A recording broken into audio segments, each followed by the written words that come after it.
Salut la team, bienvenue pour cette toute nouvelle vidéo. Aujourd'hui on va parler d'un sujet d'importance et qui prend de plus en plus d'importance. Il s'agit du vélo électrique dans son ensemble, quel que soit le type de vélo électrique. On verra plus tard dans la vidéo qu'il y a différents types de vélos électriques qu'on détaillera les uns après les autres.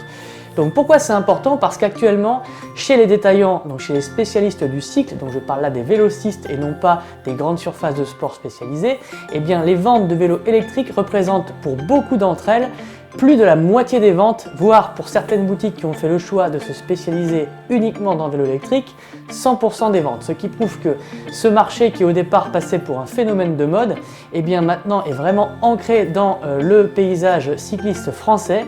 Et donc on se rend compte que ce sont des vélos qui sont de plus en plus achetés par les consommateurs et de plus en plus plébiscités. Malheureusement, la législation à leur sujet est souvent méconnue, voire complètement ignorée par les utilisateurs, ce qui, dans certains cas, notamment en cas d'accident, peut poser problème si la personne en cause n'était pas aux normes, n'était pas en règle et ne respectait pas la loi. Cette vidéo est donc là pour vous éclairer sur les différentes lois existantes et les différentes réglementations existantes sur l'usage du vélo électrique dans son ensemble. On va prendre toutes les catégories de vélos électriques les unes après les autres et on va les détailler. Allez, c'est parti!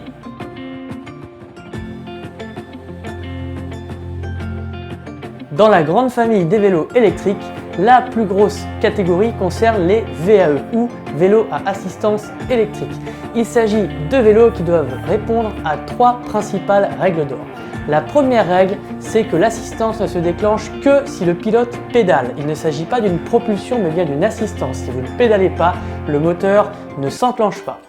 Deuxième règle d'or, quand vous pédalez, l'assistance ne vous assiste que jusqu'à une vitesse maximale de 25 km/h. Il y a une tolérance de 10%, donc on peut aller jusqu'à 27 km/h maximum avec assistance sur un vélo à assistance électrique. Alors, bien évidemment, ça ne veut pas dire qu'à 25 km/h, votre vélo s'arrête net, c'est juste le moteur qui s'arrête. Si vous avez la force musculaire d'entraîner votre vélo électrique au-delà des 25 km/h avec la seule force de vos muscles, eh bien vous pouvez largement dépasser cette vitesse, mais votre moteur s'arrêtera de vous assister à 25 km/h. La troisième règle d'or consiste la puissance nominale du moteur qui doit être limitée à 250 watts. Donc un moteur de plus de 250 watts vous fait automatiquement sortir de la catégorie des vélos. Voilà, alors il y a une petite tolérance concernant une de ces trois règles, notamment donc par rapport à ce qui se réfère au pédalage. Certains vélos à assistance électrique sont dotés d'un petit bouton qui permet de pousser le vélo à côté de soi et que le moteur vous aide à avancer votre vélo, c'est ce qu'on appelle l'assistance à la marche. Et cette assistance doit être bridée à 6 km/h maximum pour que votre vélo à assistance électrique reste dans cette catégorie-là. Voilà. Si votre vélo à assistance électrique respecte ces trois règles, eh bien vous avez le droit de rouler comme un vélo classique sur piste cyclable, sur la voie publique bien entendu. Bref, votre vélo à assistance électrique est considéré comme un vélo. On passe maintenant à la catégorie suivante. C'est parti!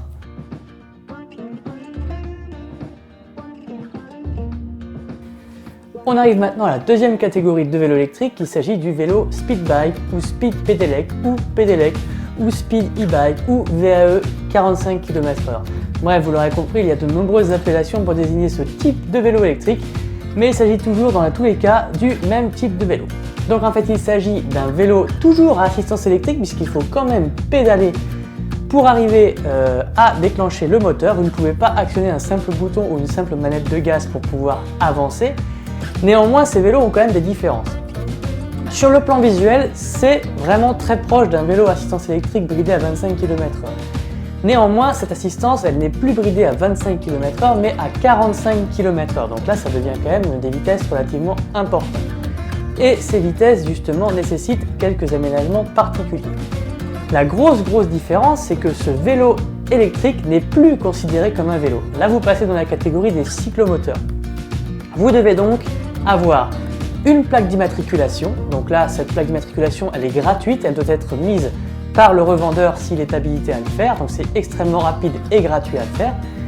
Vous devez porter un casque et ce n'est pas un casque de vélo, c'est bien un casque homologué pour cyclomoteur. Vous devez également porter des gants, c'est important. Vous devez être titulaire du BSR, c'est-à-dire le brevet de sécurité routière. Donc les personnes nées avant 1988 l'ont d'office, mais les autres, vous devez avoir ce type de brevet de sécurité routière sur vous. Vous devez également avoir un vélo qui est équipé de feux. Donc normalement, s'ils sont vendus comme speed bike, ils sont d'office vendus avec un éclairage qui doit fonctionner en permanence de jour comme de nuit.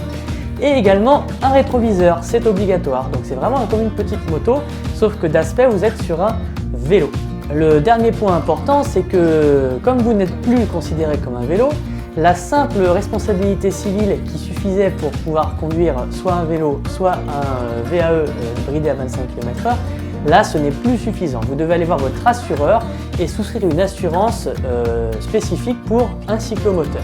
Donc ça va vous demander quelques frais supplémentaires. Évidemment, comme vous n'êtes plus considéré comme un vélo, vous n'avez plus le droit de rouler avec ce genre d'appareil sur une piste cyclable. Les speed bikes sont interdits sur piste cyclable.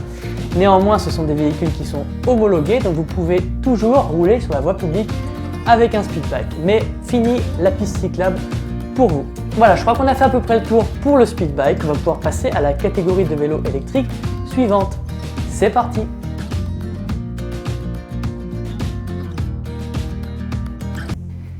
Alors la dernière catégorie de vélos électriques que je vais aborder dans cette vidéo, il s'agit en fait des vélos électriques débridés. Alors qu'est-ce que c'est? En fait, sur le marché, il existe des dispositifs de débridage, donc ce sont des petites puces électroniques, des petits processeurs qu'on vient brancher sur le moteur de votre VAE bridé à 25 km/h pour lui permettre de dépasser cette vitesse d'assistance et de pouvoir rouler parfois jusqu'à au-delà de 50 km/h, donc même parfois au-delà d'un speed bike. Donc ce sont des dispositifs qui sont variables, il y a différentes marques qui en proposent et ça vous permet d'avancer à différentes vitesses. Alors ces dispositifs-là, il y a un gros vide juridique puisqu'il est légal de les vendre, mais par contre on ne peut pas les installer en tant que revendeur professionnel sur un vélo. C'est interdit. Donc c'est là le gros flou juridique actuellement, c'est-à-dire que vous avez des boutiques spécialisées en vélo électrique qui vont vendre ce type de dispositif. Par contre, vous n'avez pas le droit de leur demander de l'installer. Alors peut-être qu'ils le feront sous le manteau, mais en tout cas s'ils sont contrôlés, eh bien ils risquent une grosse amende. Pourquoi? Tout simplement parce que c'est interdit en principe de rouler sur la voie publique avec un vélo modifié. Pourquoi? Parce que votre vélo il a été homologué pour telle ou telle pratique, que ce soit un vélo musculaire, que ce soit un VAE, un speed bike, peu importe, ils ont tous été homologués, donc ils sont passés sur un banc d'essai pour répondre à certaines exigences de sécurité. Si vous venez modifier la vitesse à laquelle votre vélo peut rouler sous assistance, les homologations ne sont plus valables. Et donc en cas d'accident, vous risquez de gros problèmes, que ce soit des amendes, des dommages et intérêts, voire dans certains cas graves, vous pouvez même aller chercher une peine de prison. Donc tout ce que je peux vous recommander concernant ces petits dispositifs de débridage, c'est vraiment de ne pas les installer avec parcimonie, avec légèreté entre guillemets sur votre vélo. Réfléchissez-y bien avant de passer cette étape, parce que certes c'est alléchant de pouvoir augmenter la vitesse maximale d'assistance, mais en cas d'accident les conséquences peuvent être fâcheuses. Voilà, donc ça pour moi c'est un vrai problème, il faudrait que la loi se penche sur ces dispositifs là, parce que clairement c'est assez compliqué à la fois d'être pour et à la fois d'être contre en fait, parce qu'en fait selon le vélo que vous allez modifier, ça peut être tout à fait envisageable sur le plan purement physique. Par exemple, si vous équipez un gros VTT AE avec ce type de dispositif, donc ce sont des VTT avec des cadres extrêmement résistants qui sont prévus pour faire des sauts, pour encaisser des gros chocs, qui ont des freins à disque, souvent 4 pistons céramiques avec des gros disques, etc. Vous mettez un dispositif de débridage qui permet de rouler à 50 à l'heure sur ce type de vélo. Moi personnellement, je sais que vous ne risquez rien. Personnellement, quand je fais du VTT en montagne, certaines descentes, je vais bien plus vite que 50 km/h et c'est pas de la route que je fais. Et le vélo ne se brise pas en deux, il a été prévu pour résister à ces contraintes-là. Par contre, ce type de dispositif de débridage, si vous le montez sur un vélo de ville type col de cygne par exemple, qui déjà de base est difficile à emmener à plus de 25 km/h parce que c'est vraiment des vélos très lourds et qui ne sont pas axés performance, vous retrouvez à 50 km/h sur un vélo comme ça, pour moi c'est complètement inconscient, puisque le cadre n'est pas du tout prévu pour résister à de telles contraintes, la transmission non plus, vos freins sont souvent des freins à patins ou alors des freins à disque à câble, donc mécaniques, donc vraiment très peu performants, et pour arrêter un engin de plus de 20 kg à des vitesses pareilles en un temps limité, c'est pas forcément génial. Donc si vous voulez un jour vous amuser à poser ce genre de dispositif sur votre vélo, vous devriez réfléchir fortement et réfléchir, est-ce que mon vélo peut déjà de base, sans moteur, rouler à ces vitesses-là sans être dangereux? Si la réponse est oui, pourquoi pas? Si la réponse est non, ne montez pas ce genre de dispositif. En tout cas, quel que soit votre vélo, si vous décidez de modifier l'assistance à l'aide de ce genre de dispositif, sachez que dans un premier temps, vous perdez totalement la garantie, c'est-à-dire que si votre moteur est garanti 2 ans, même si vous l'avez acheté hier, vous posez un dispositif comme ça sur votre moteur, la garantie saute d'un seul coup.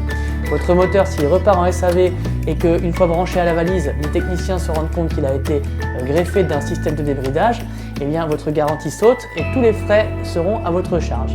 L'autre point important à connaître, c'est que ce type de dispositif, vous pouvez le monter vous-même, rien ne vous en empêche, c'est pas interdit par la loi. Par contre, vous ne devez pas rouler sur la voie publique avec un vélo débridé.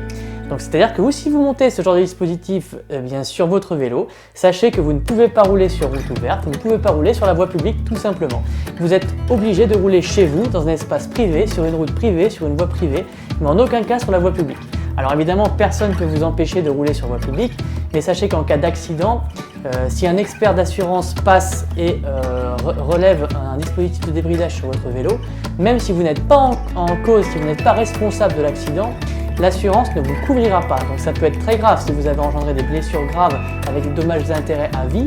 Et bien si vous n'êtes pas assuré, vous pouvez très bien vous retrouver sous un pont, parce que ça peut vous coûter très très cher. Voilà, donc encore une fois, ces dispositifs existent. Il est légal de les vendre, mais il n'est pas légal de rouler avec sur la voie publique. Donc il faut vraiment se conformer à la loi de votre pays. En France, en tout cas, on n'a pas le droit de rouler sur la voie publique avec ce type de dispositif. En tout cas, pas le 6 janvier 2019, date de cette vidéo. Vous n'avez pas le droit de rouler avec ce type de dispositif sur la voie publique.